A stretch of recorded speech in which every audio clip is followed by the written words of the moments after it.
Estimados amigos, sean ustedes muy bienvenidos a un programa más de intelección comunicativa.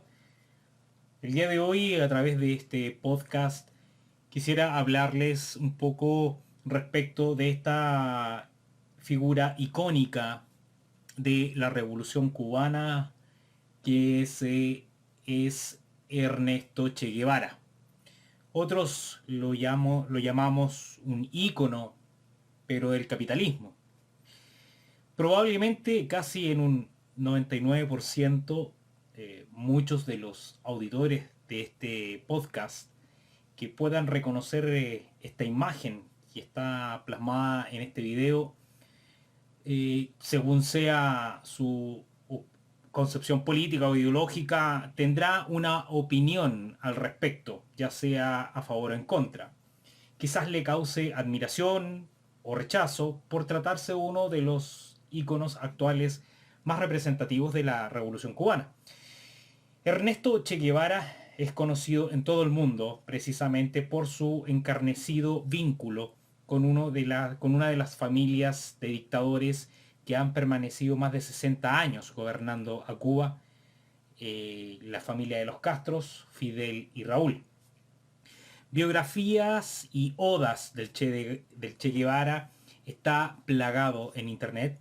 Muchas de esas informaciones contienen datos un tanto alejados de la realidad y otros remarcan o enaltecen a una figura de un Jesucristo revolucionario, si quisiéramos llamarlo, que en la práctica dista en gran trecho de lo que hoy se enarbola como una bandera de lucha contra el imperialismo.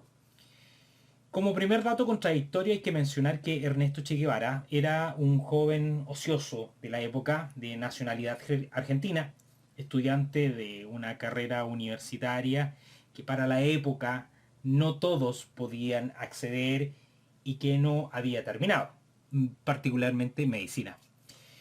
Proveniente de una familia acomodada, decide en algún momento de su vida iniciar algunos viajes por Latinoamérica porque puede permitírselo, con la intención primera de llegar a los Estados Unidos como cualquier migrante que busca el sueño americano.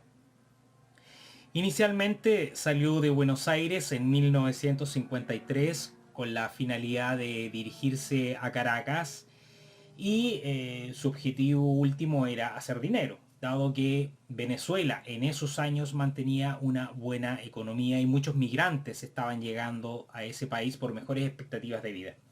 Sin embargo, al pasar por Ecuador decide no dirigirse a Caracas y continúa su viaje por los países del Pacífico para llegar a Guatemala en 1954. En esa ocasión se encontró con la revuelta que acabó con el gobierno de Juan Jacobo Arbenz Guzmán, lo que lo dejó obnubilado con tanto tinte de revolución, y luego conoció a su esposa Hilda Gadea, una mujer de nacionalidad peruana y marxista. Seguidamente se reencontraron ambos en México y el Che Guevara comienza su carrera de revolucionario que todos ya conocen. Conoce a Raúl Castro, a Fidel Castro, se embarcó en el Gran Ma, hizo la guerrilla, ganaron la guerrilla contra Batista y el Che Guevara pasó a ser el revolucionario mítico que todos hemos conocido. Desde ese entonces y hasta nuestros días, muchas imágenes como la del Che Guevara han sido tan reproducidas a nivel mundial. Imagen que, por cierto, no está sujeta a derechos de autor y en consecuencia su reproducción es libre. En este sentido, es gigantesco el merchandising que se ha producido con la imagen de este personaje, que es un ícono revolucionario y que está siendo utilizado para enarbolar una guerra ideológica en contra de un sistema económico que sus mismos adeptos sostienen al comprar cada poder, cada polera, cada insignia, cada tazón que lleva impresa la imagen de este contradictorio personaje. La llegada del Che al punto en el que hoy se encuentra ha sido puramente espontáneo. La fotografía del Che, que es precisamente la más reproducida, fue tomada por Alberto Díaz Corda, más conocido como Alberto Corda, en una manifestación 8 años antes de su muerte. Sin duda que muchos fotógrafos saben que fue un verdadero acierto fotográfico. En 1968, un año después de la muerte del Che Guevara, en la sierra en Bolivia, llega a La Habana un editor italiano de nombre Giangiacomo Feltrinelli, invitado por Castro para hacerle entrega a él y a François Maspero, que era un editor del diario francés, una copia del diario del Che que el Che había escrito en Bolivia. Pero además el editor del régimen castrista, Alberto Corda, le entrega la fotografía en la que se ve al guerrillero con una boina negra mirando a lo lejos y que posteriormente se transformara en la famosa fotografía o imagen que todos hemos visto en el merchandising habitual que hay de este personaje. En fin, esta fotografía icónica del guevarismo no es precisamente la representación de la justicia ni de la paz social. Ernesto Che Guevara fue un soldado sanguinario, considerado uno de los mejores pistoleros de la historia hispanoamericana, pero no precisamente un líder intelectual, sino que un guerrillero que, entre otras cosas, quiso imponer en Bolivia un régimen tan o más dictatorial que en Cuba.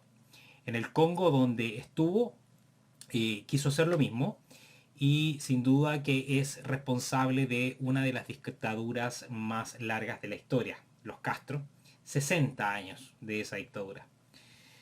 En lo personal, el Che Guevara nunca fue una buena persona, fue egoísta, nunca se preocupó de nadie más que de sí mismo y que en sus cartas quedaron muy bien representadas su egolatría. No cabe duda de que indagar en la vida privada de alguien tan emblemático como Guevara permite conocer su esencia humana y por ende el cómo son o han sido en sí sus actos.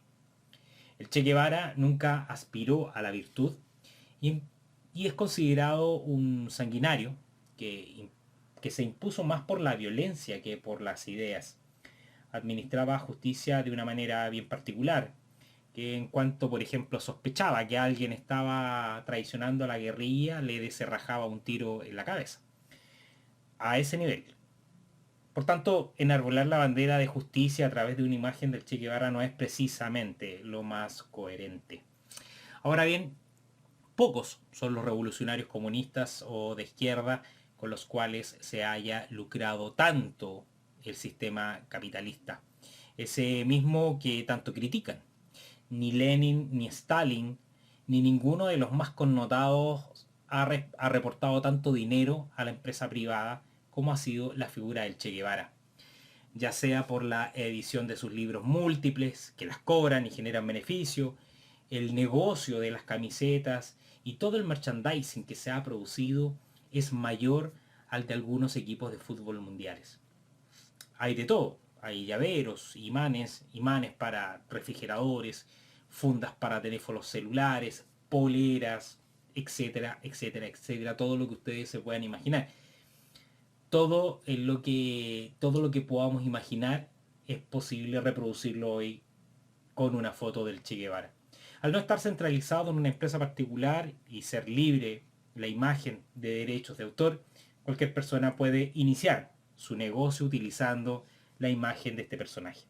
En fin, la imagen del Che Guevara sin duda que genera profundas contradicciones, más aún cuando ha sido el propio sistema capitalista el que ha sabido obtener los réditos de ello y de paso, todos quienes se vanaglorian con su causa siguen siendo parte de un sistema que les ha proveído de todos sus beneficios.